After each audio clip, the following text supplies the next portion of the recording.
Vérité révélée, bonjour, bonsoir, c'est votre frère Wanzaba Kota Kachopa de Wakanda dans l'émission Vérité révélée. Donc, bonjour à tous, bonjour à toutes, à tous nos frères et sœurs de partout, que ce soit en Asie, en Amérique, en Océanie, en Europe, sur la terre de Kachopa, Québec, Kimoto, d'Afrique.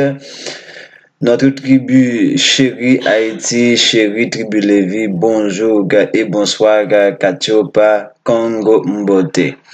Et une grande salutation et à nos frères et sœurs qui sont nouvellement arrivés sur cette page. Je vous dis la bienvenue parmi nous. Bonjour et salutations spéciales à nos sentinelles de partout et qui sont à l'œuvre, à pied d'œuvre dans le cadre de ce travail de réveil. Nous sommes avec vous pour une nouvelle série que nous allons démarrer avec vous et qui va concerner nos premières émissions qui étaient faites de manière textuelle. Et nous allons mettre de la voix sur ces émissions et avec beaucoup plus de détails. C'est en ce sens que nous allons repartir comme au départ avec ce qu'on appelle l'identité israélite de l'Amérique, mais nous allons voir dans le cadre de cette rubrique ce qu'on appelle mémoire perdue et retrouvée pour parler de l'identité israélite de l'Amérique et ce grand travail de recherche que nous avons effectué pour vous. Nous allons vous le partager. Vous allez vraiment être bien informés de pas mal de choses qui nous concernent, qui concernent le peuple qu'on dit Israël de la Bible et que nous avons identifié comme étant ce peuple qui a connu la traite négrière, l'esclavage transatlantique à proprement parler. Donc, dans cette rubrique de vérité révélée qu'on appelle mémoire perdue et retrouvée, nous allons débuter tout comme on l'avait fait au tout début. C'est que nous avons commencé par un numéro qui concerne le drapeau haïtien. Le drapeau haïtien et comme nous l'avons dit, qui est d'une importance capitale dans le cadre de ce réveil, qui est d'une importance capitale dans le cadre de ce retrouvail de notre identité, de cette mémoire qui a été perdue. Et nous disons que le drapeau haïtien reste l'emblème pathétique qui permet de pouvoir et retrouver cette identité parce que tout y est pour nous retrouver à travers le drapeau haïtien. Voilà pourquoi nous avons déjà abordé la question de la couleur, des couleurs du drapeau et comme nous l'avons dit dans notre constitution impériale d'Haïti du 20 mai 1805, laissé par notre empereur Jacques Ier dit Jean-Jacques Dessalines, le père de la nation haïtienne, le père de la liberté, le père de l'humanité, l'homme le plus fort, le plus intrépide de l'histoire moderne, pour ne pas dire de tous les temps.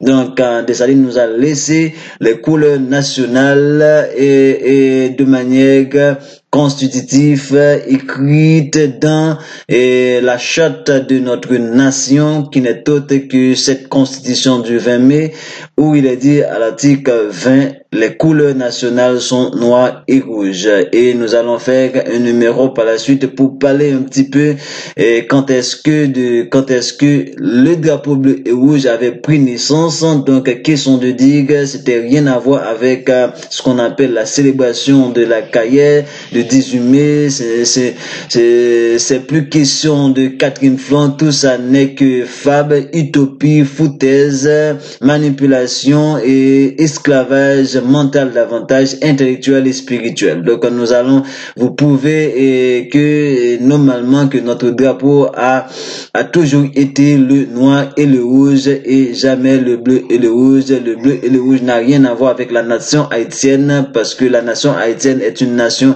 nègre selon la constitution de Dessalines. Donc le drapeau noir, le noir représente la nation nègre, la nation noire, la race noire. C'est juste de dire que quand on dit le drapeau noir et rouge, ça dit que par définition liberté ou la mort, et pour arriver à cette liberté ou la mort, c'est le fait que il y a une race qui nous avait mis en état de mort et nous avons dit par tous les moyens possibles il faut arriver à être sorti de cette barbarie occidentale imposée par l'homme caucasien, l'homme blanc. Voilà pourquoi nous avons créé liberté ou la mort. Et lorsqu'on a eu cette liberté, nous avons pris comme emblème pour nous identifier, pour incarner cette liberté, c'est à travers ce drapeau noir et rouge qui, par définition, le noir symbolise la race noire, le rouge symbolise la victoire, le triomphe. En définition, le drapeau noir et rouge signifie le triomphe, la victoire de la vie sur la mort, de la liberté sur l'esclavage, la victoire de la race noire sur la race blanche. C'est bien cela que le drapeau noir et rouge d'Haïti, ça signifie. Et parlant de cela, nous avons vu qu'il y a des armoiries qu'on a plaquées au drapeau. Est-ce que c'était Dessalines qui l'avait fait au départ? Nous disons non. Ça vient de Alexandre Pétion. Pétion, l'assassin de Dessalines, celui qui a assassiné notre père, notre patriarche, notre messie, Dessalines. Donc, quand Pétion a assassiné Dessalines, il a dirigé le côté nord et le côté sud et ouest d'Haïti, alors que Henri Christophe, qui était du côté de Dessalines, qui continue à appliquer l'idéologie dessalinienne, le dessalinisme, il va avoir une guerre entre Pétion et Christophe. Et c'est de là, en 1807, à la bataille de Sibeg, et il va avoir deux drapeaux qui va s'affronter. Et lorsque Pétion, voyant que il avait entre ses mains un drapeau noir et rouge, alors que de l'autre côté du camp, Christophe avait le drapeau noir et rouge, il a vite compris que le drapeau noir et rouge, il s'est rappelé que ça symbolise la nation nègre. Et lui, il s'était considéré comme un mulâtre, il s'était considéré comme un Français, comme un blanc. Il a dit non, pas question de garder, d'entrer en guerre avec une nation, avec celui qui symbolise les nègres, avec notre drapeau qui symbolise encore les nègres. Voilà pourquoi Pétion a changé son drapeau et pour la partie ouest et sud d'Haïti. Lorsqu'il dirigeait cette partie-là, il a changé son drapeau en bleu et rouge à la bataille de Sibeg qui a eu lieu en 1807 après l'assassinat de notre empereur Jean-Jacques Dessalines. Donc, question de dire que il n'a jamais été question d'un drapeau bleu et rouge à la Caille cousu par Catherine Flon. Catherine Flon, c'est juste une fable et Catherine Flon n'est juste que de l'utopie totale. Ça n'a rien à voir véritablement avec le drapeau haïtien qui n'est autre que le noir et le rouge, répété par Duvalier, répété par Henri Christophe. Donc, de fait, nous, aujourd'hui, nous n'allons pas voir le côté et couleur du drapeau en soi, c'est plutôt, nous allons vous parler de les armoiries du drapeau haïtien et ses secrets. Ok, les armoiries du drapeau haïtien et ses secrets.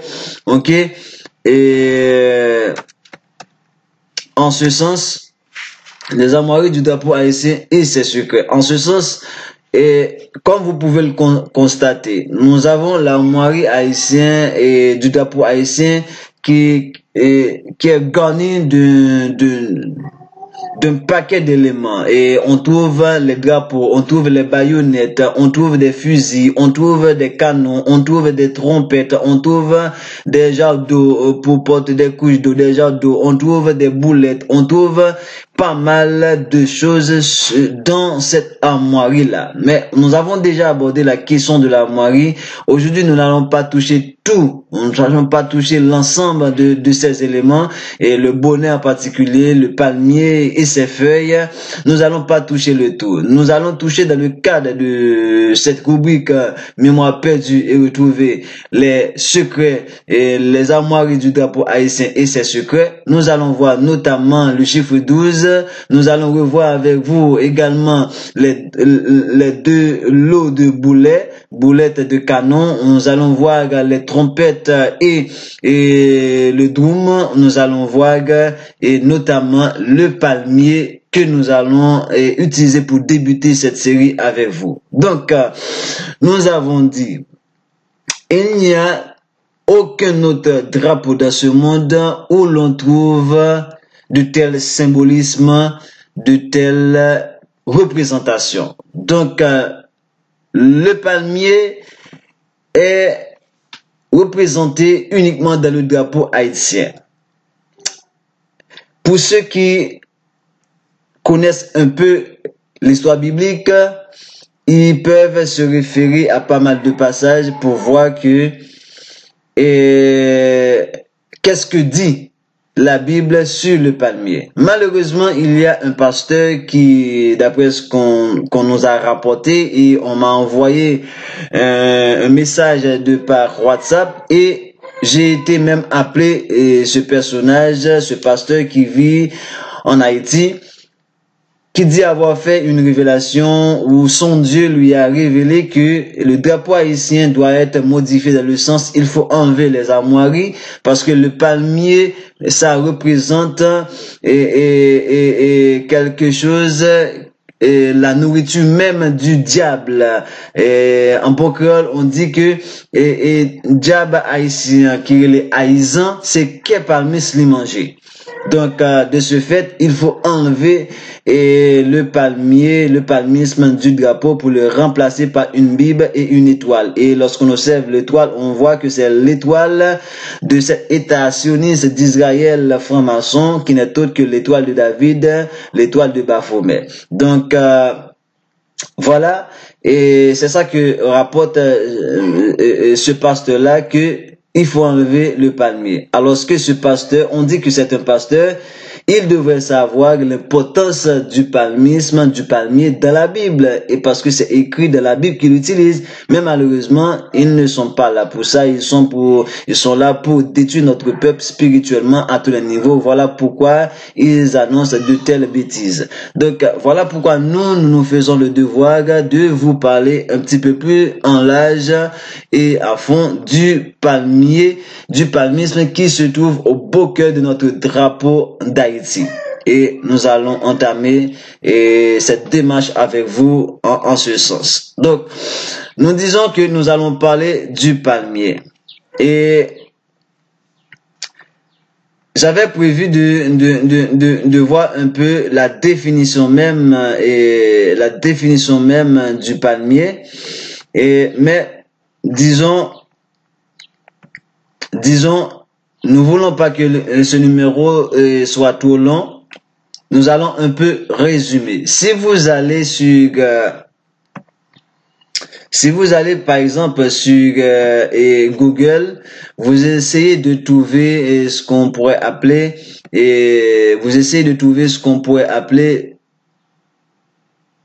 la définition du palmier. OK?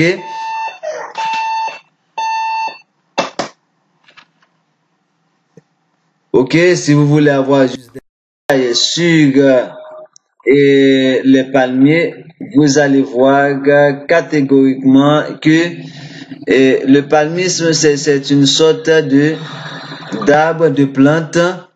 OK? Et généralement, on parle de différents types de palmiers. Et parmi ces palmiers-là, on va retrouver le palmier à huile. Écoutez la définition qu'on va avoir du palmier à huile. On dit que le palmier à huile ou Éléis de Guinée. Éléis de Guinée. Guinée, c'est quoi Guinée? Guinée, c'est l'un des pays où actuellement c'est des pays africains. On a Guinée équatoriale, Guinée forestière, Guinée forestière, la Haute-Guinée, Basse-Guinée. On appelle Guinée-Conakry, Guinée-Bissau, tout ça. Donc maintenant, on dit que là où c'est intéressant, c'est que on dit que le palmier, le palmisme, c'est une plante et qui symbolise les zones côtières, qui symbolise les zones chaudes et les zones tropicales. Donc, et lorsqu'on regarde la cartographie de l'Afrique, on voit la Guinée. On voit la Guinée, effectivement, c'est une zone côtière. Et lorsqu'on rentre dans la Guinée équatoriale, on voit que c'est une zone forestière. C'est une zone, effectivement, comme décrit par la définition de ce qu'on appelle le palmier à huile. Question de dire, lorsqu'on rentre même dans ce qu'on appelle les premiers producteurs de l'huile à palmier, l'huile à palmier dans le monde, on retrouve 10 pays. Et ces 10 pays, dans ces 10 pays, il n'y a aucun pays européen, ni aucun pays arabe. Il n'y a que des pays asiatiques, africains et américains.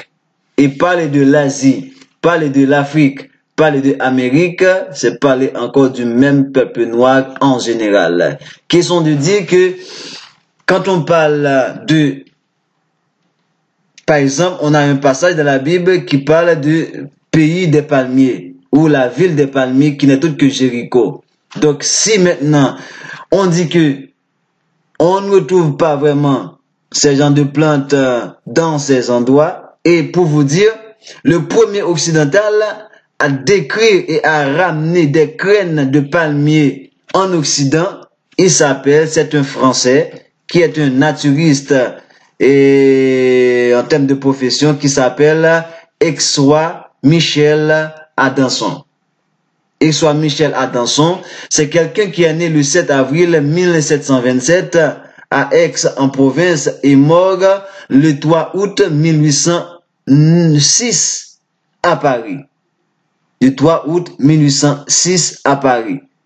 Ce qui veut dire que ce personnage qui a ramené des graines de palme en Occident, le premier occidental à le faire, vivait du temps de l'esclavage de la colonie. Et quand on dit qu'il a ramené les graines de palme en Occident, il a pris ça, c'est très probablement, c'est en Afrique.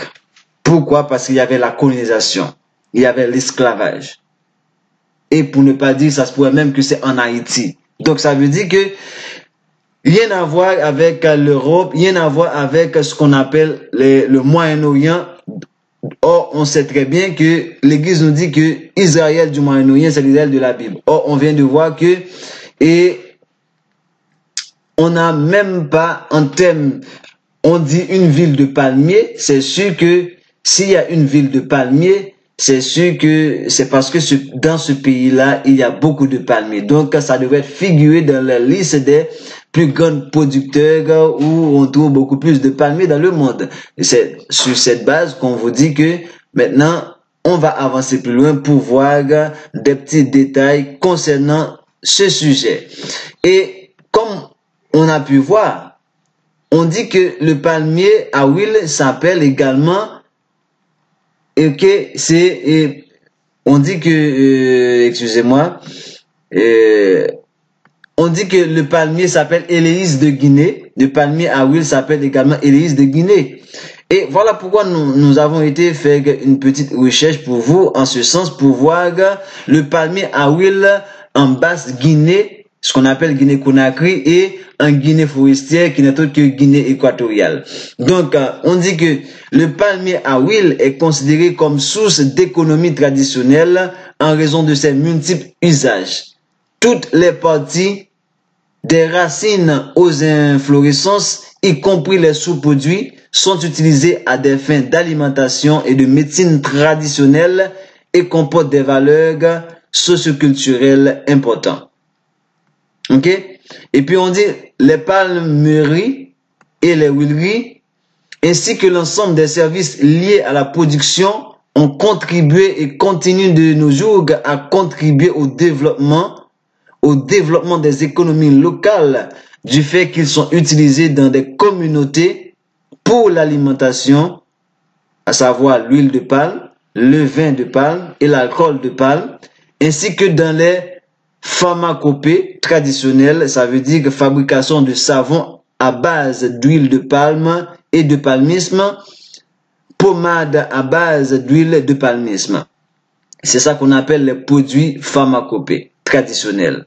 Les paysans producteurs bénéficiant des retombées du palmier à huile protègent systématiquement toute la végétation en place et entretiennent régulièrement les alentours pour éviter l'action des feux de bouse ou autres aléas préjudiciables à la vie des plantes. Écoutez ceci, partout où il a été observé que l'extraction artisanale d'huile de palme est une activité économique très importante dans la quasi-totalité des familles exploitation paysanne de la Guinée forestière et de la Basse-Guinée. Donc ça veut dire dans la quasi-totalité des familles de l'exploitation de palme en Guinée, on dit que l'extraction artisanale, voilà l'importance. Et c'est cet état de fait est observé tant au niveau des producteurs, des transformateurs que des commerçants. Donc, question de dire maintenant, quand on parle de pays de palmiers, la ville de Palmiers, en entrant à Jéricho, qui est symbolisé par Jéricho selon la Bible, pour nous, il n'est autre que cette partie du monde-là, soit Guinée équatoriale ou Guinée moyenne Guinée. Donc, dans l'ensemble, on voit qu'effectivement, c'est en Afrique, on trouve un pays qu'on appelle le pays des palmiers, qui n'est autre que la Guinée. Voilà pourquoi on dit c'est éléisme de Guinée, pour dire palmier à huile. Maintenant, est-ce que c'est des coïncidences que ça se retrouve dans le drapeau haïtien? Voilà pourquoi on a été voir pourquoi ça se retrouve. D'ailleurs, on sait que les Africains qui ont été déportés en Amérique et venaient de toute une série de ports principaux. Il y a Sao Tomé, il y a Cap-Vert, il y a Gorée, tout ça. Donc, et c'est ça qui donne l'Afrique et côtière. Donc, et l'Afrique côtière, lorsqu'on regarde, on voit effectivement, il y a Guinée qui en fait partie, c'est l'Afrique de l'Ouest. L'Afrique de l'Ouest qui touche à la mer Atlantique.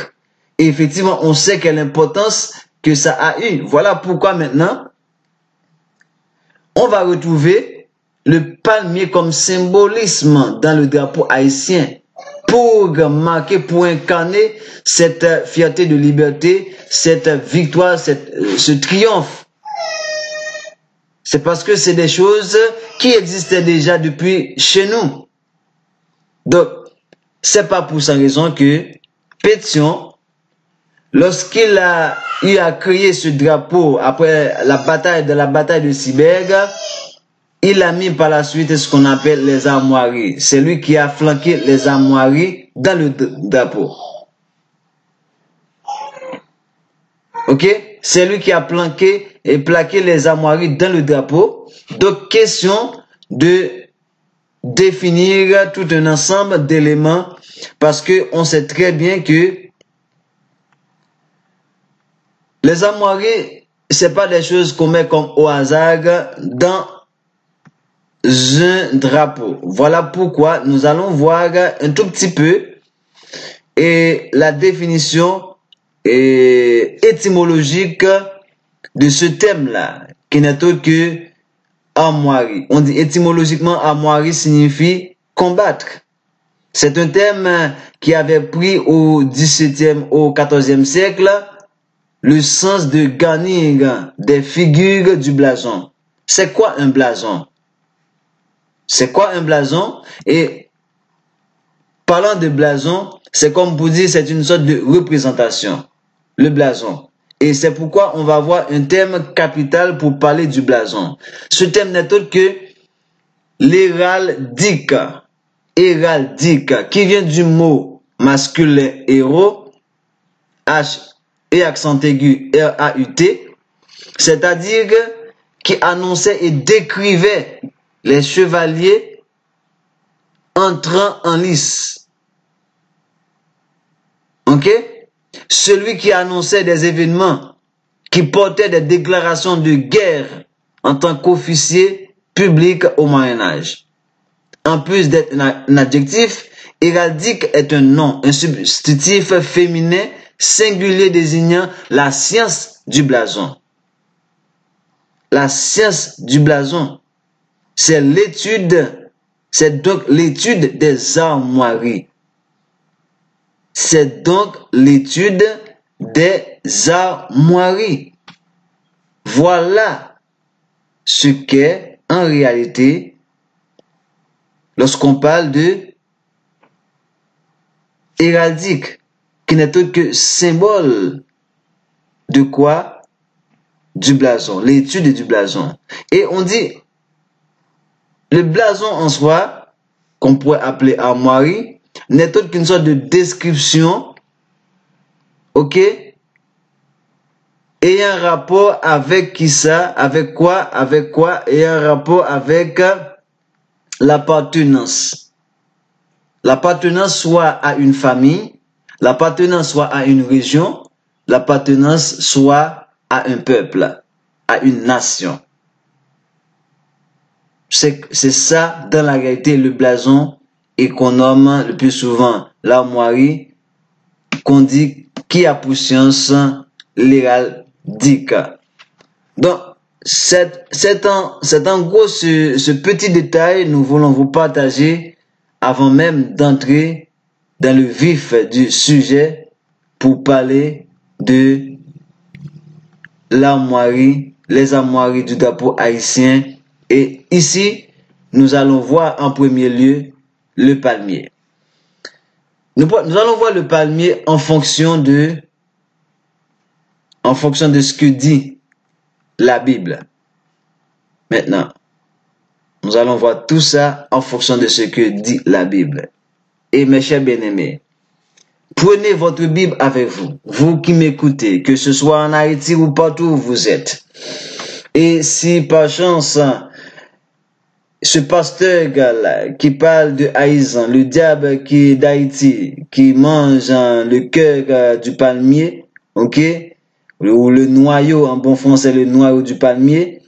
Donc, on demande à ce pasteur de prendre sa Bible et on va lui enseigner sur ce que représente le palmier, le palmisme dans la Bible qu'il a dans ses propres mains. Nous allons partir dans une séquence chronologique et en fonction de la Bible. Ça veut dire, nous allons prendre les passages de manière dispositoire, la façon dont ça se dispose. Voilà pourquoi nous allons commencer par Exode. Exode 15, verset 27. Qu'est-ce que Exode 15, verset 27 dit du palmier? Il dit que les enfants d'Israël arrivèrent à Élim, où il y avait 12 sources d'eau et 70 palmiers. Ils campèrent là, près de l'eau. Il y a des gens qui font des études même sur cette question de 70 palmiers. Le chiffre 70, vous savez qu'est-ce que ça représente? Ok? Le chiffre 70. N'oubliez pas que lorsque la famille de Jacob a entré en Égypte, ils étaient au nombre de 70. Et maintenant, lorsqu'ils quittaient l'Égypte pour entrer sur un autre territoire, ils vont passer par ce même chiffre numérologique qui n'est autre que 70. Et également, on parle des 70 semaines de Daniel. Et on parle des 70 judaïtes, lévites qui ont écrit pour les occidentaux, les Grecs, ce qu'on appelle la 70, 70. C'est ça l'importance. Sans entrer dans les détails, vous savez. On dit, il y avait 12 sources d'eau, 12, le chiffre 12, et 70 palmiers. Ça, c'est juste que le commencement. Voyons ce que dit Lévitique 23, du verset 40 à 42. À vous rappeler que Lévitique 23, c'est là où l'on parle des célébrations solennelles, des fêtes que Tata Nzambe va donner à son peuple. Et au verset 40, est-ce que vous attendez? Lévitique 23, c'est le chapitre dans lequel Lévitique, ça vient de Lévite, les Lévites qui écrivent la loi du Créateur que Tata Nzambe nous avait donnée par le biais de Moïse, le Lévite législateur. Donc, on dit, au chapitre 23, c'est là le Créateur va nous donner les fêtes à célébrer. Et dans ces fêtes-là, on ne voit pas ces fêtes abominables que fait l'Église. Voilà pourquoi on dit on n'a rien à voir avec l'Église, non. Donc, il est dit au verset 40, de verset 40 à 42, vous prendrez le palmier le premier jour, vous prendrez le premier jour, ok, du fruit des beaux arbres, des branches de palmier, des rameaux d'arbres touffus et des saules de rivière. Et vous réjouirez, et vous vous réjouirez devant Tata Nzambe. Vous vous réjouirez devant Tata Nzambe. Je vous dis, c'est pour les fêtes, hein. Ça commence à chauffer là, hein. Excusez-moi. Je vous dis que ce chapitre concerne les fêtes. Écoutez, on vous dit, vous prendrez le premier jour. Quand on dit vous prendrez le premier jour, laissez-moi juste vous retrouver le passage et pour voir un petit peu plus haut les versets un petit peu plus haut, parce que pour vous mettre dans le vrai contexte, parce qu'on parle du verset 41, on va voir d'abord au verset 39, où il est dit, et au 7e et aussi au 15e jour du 7e mois, quand vous aurez recueilli le rapport de la terre, quand vous célébrez la fête solennelle de Tata Nzambe pendant 7 jours, le premier jour sera un jour de repos. Le 8e jour aussi sera un jour de repos. Ici, on parle de la fête des tabernacles qui dure 8 jours. Le premier jour, c'est un sabbat. Le 8e jour, c'est un sabbat. Et c'est en ce sens qu'il est dit au verset 40. Et au premier jour, vous prendrez du fruit d'un bel arbre, ok, des branches de palmier et des rameaux d'arbres branchus, c'est-à-dire qu'il y avait beaucoup de branches et des saules de rivière, et vous vous réjouirez pendant 7 jours devant Tata Nzambe, votre Ya, votre Abba. Dans une réjouissance, pour célébrer l'une des fêtes les plus importantes que Tata Nzambe nous avait données, nous allons prendre des branches de palmier. Aujourd'hui, un pasteur vient vous dire que le palmier, c'est l'arbre du diable. C'est l'arbre de Lucifer. Parce que le thème diable, je ne vais plus l'utiliser avec vous. Je vais vous dire le pourquoi. Je peux utiliser le thème diable français, qui signifie diablos, Lucifer, mais le thème diable en créole, c'est autre chose. Voilà pourquoi nous disons diable nous-mêmes. Diable, pour dire Lucifer. Un pasteur qui a la Bible entre ses mains, il n'a pas ce passage de Lévitique 23 pour voir que lors de la célébration de l'une des plus grandes fêtes qui est la fête des tabernacles, que nous devrions nous réjouir avec des branches de palmier. Je pense que je souhaite que vous êtes avec moi. Là, on va passer maintenant à Deutéronome 34, verset 3. C'est ce passage que nous vous avons annoncé. Et c'est ce passage que nous vous avons annoncé tantôt lorsqu'on parlait de Jéricho, le pays des palmiers. Donc, et ici, on va voir, c'est en Deutéronome 34, où il est dit que le midi, les environs du Jourdain, la vallée de Jéricho, la ville des palmiers. Mais pour vous mettre dans le contexte, je préfère prendre le passage un petit peu plus haut comme je l'avais fait pour Lévitique. Prenons maintenant Deutéronome 34 depuis le verset 1er. Alors Moïse monta des montagnes de Moab sur la vallée Nebo, au sommet de la colline qui est vis-à-vis de Jéricho. Et Tata Nzambé lui fit voir tout le pays depuis Galaad jusqu'à Dan, avec tout le pays de Nephtali et les pays d'Éphraïm et de Manassé, et tout le pays de Juda jusqu'à la mer occidentale. Jusqu'à la mer occidentale. Mes amis, écoutez.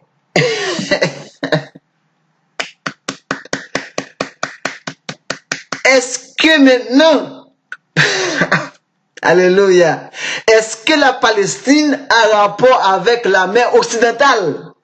Oh là là. Est-ce que la Palestine a rapport avec la mer occidentale?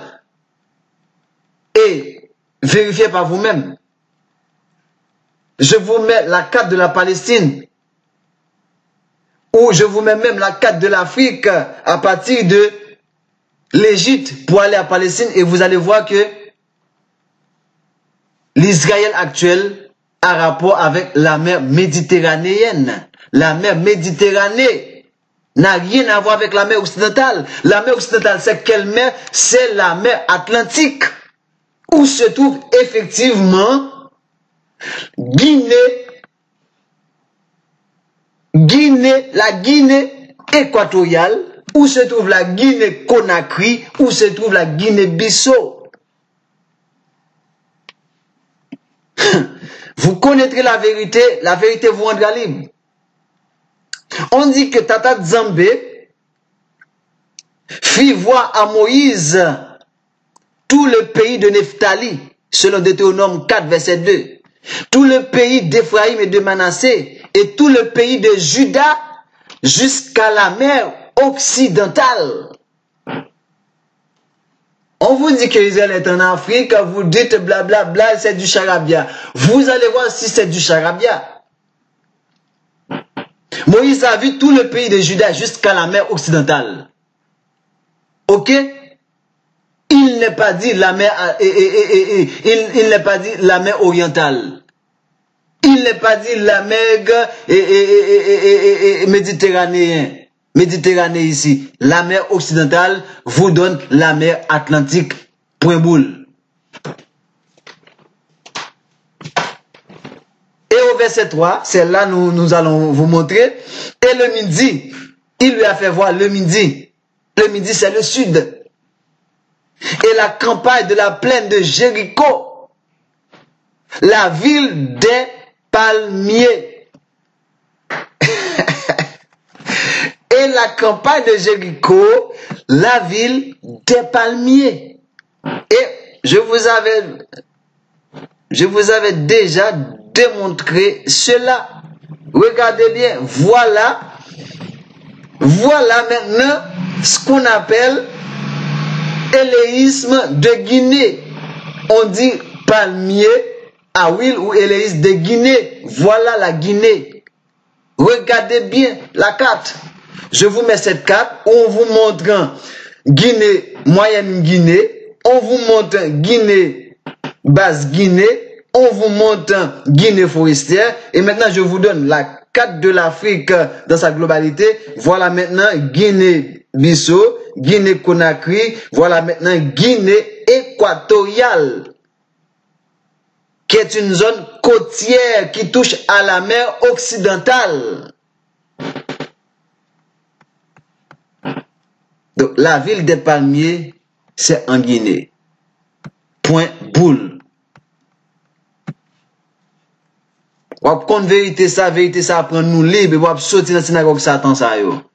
Deutéronome 34, verset 1 à 3, nous dit que Moïse a eu une vue globale de ce territoire-là qui touche à la mer occidentale, là où on trouve la ville des palmiers, Jéricho.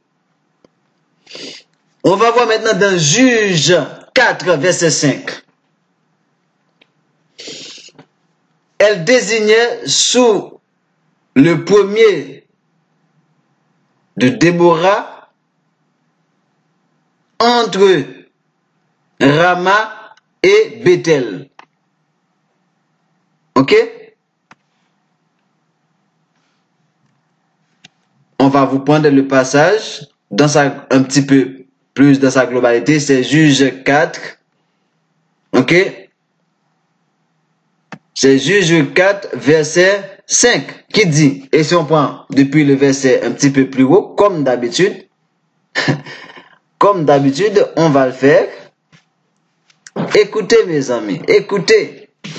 On dit en ce temps, Juge 4, verset 4 et 5. En ce temps, parce que je voulais pas aller, parce que c'est pour gérer le temps, mais je voulais le verset premier. Mais les enfants d'Israël, d'Isolélé, se mirent encore à faire ce qui déplaît à Tata Zambé. Après qu'Éhud fut mort, c'est pourquoi Tata Zambé les vendit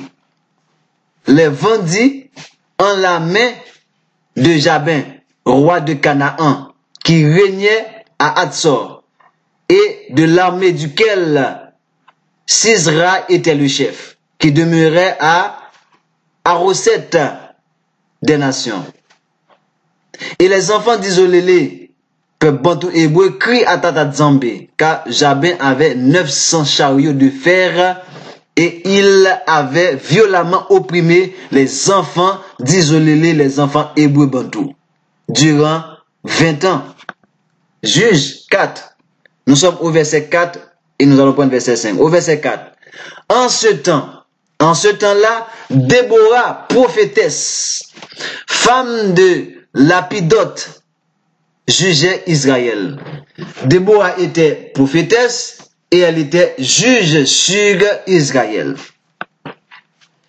Et verset 5 nous dit, et Déborah se tenait sous un palmier entre Rama et Bethel, en la montagne d'Éphraïm, et les enfants bantou hébreux Israël montaient vers elle pour être jugés. En ce temps-là, Déborah jugeait Israël sous un palmier. Alléluia.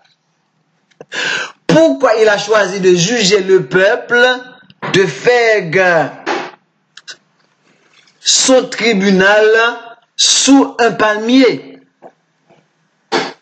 Nous allons voir ça plus loin. Nous allons voir ça plus loin parce que palmier c'est symbole de justice. Nous allons voir ça plus loin. Donc, vous êtes avec moi là. C'est sûr que vous êtes avec moi et vous commencez à comprendre le sens du drapeau haïtien. Pour éviter que ce numéro soit trop long, je vais m'arrêter ici avec ce passage de Juge, chapitre 4, versets 1 à 5, et nous allons continuer tout de suite après. Restez branchés, vérité va vous être révélée.